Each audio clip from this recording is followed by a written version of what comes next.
First impression of the script, I loved it. I thought it was very ambitious for a 4-day shoot. It's just basically one of those scripts where you're like, first there's flying, there's explosions, there's people burning, and it's like, okay, let's go, let's do it. Initially I wanted to shoot, have production wrapped in February of 2012. We ended up, due to Fifi's schedule, we knew that we needed to push production back to April. And the film actually is due in June, and Les went ahead and started animating. And the original plan was to shoot first, animate after that, for just getting light correct. We'd have the light reference, we can match it outside. It ended up needing to flip it. Gabe, our DP, had to match the lighting that was generated in our visual effects rendered in March and late February. So it was cool to have those special effects on the front end, but it was also an added challenge, and we didn't really need a whole lot of those.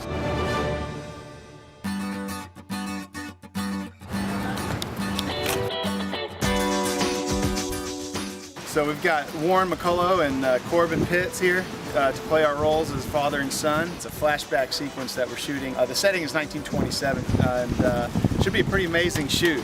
So let's check it out.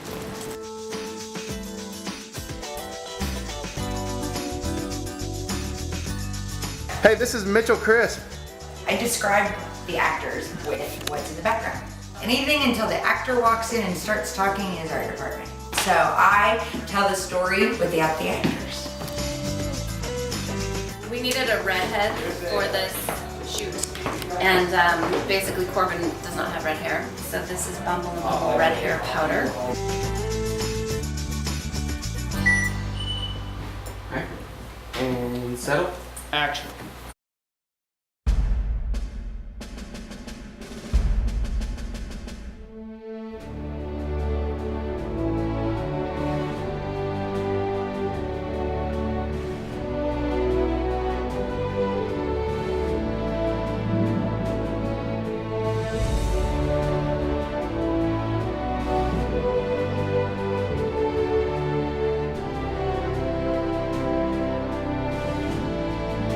The biggest obstacle in this whole thing was time with us and location. I mean, we were at one location, but at the same time, we were so constricted with space. The plane sits to the nose about 16 feet in the air. Of course, a lot of things to make this thing fly, we had to have blue screens that were very big to cover these windows. And if someone looks at these windows, they're like, well, there's not that many windows. But when you look at the nose of the plane, it's the Millennium Falcon. You see everything. And then added to the fact that we had to light that, it was a very big setup to light such a small confined space, and we had to pretty much light everything from the outside in. Thank God we were able to get an Epic camera, which the way we had it configured, anything bigger wouldn't fit in the plane. And there was absolutely no room for an AC, so we had to run cables out the bottom of the plane to a monitor so that first AC was pulling focus outside of the plane, where Scott was also wired in and watching the film and directing outside the plane.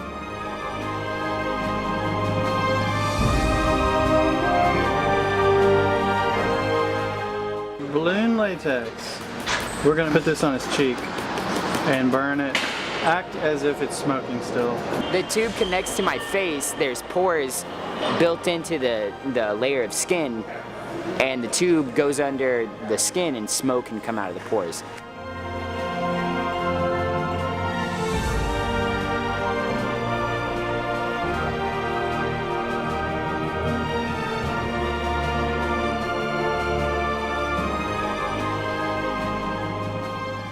Poor Gabe's head. I was constantly bumping my head on pieces of this plane, like just constantly. My head looked like... Imagine a wiffle ball, but instead of holes, it's covered in lumps. Gabe was so irritable and so hot and tired.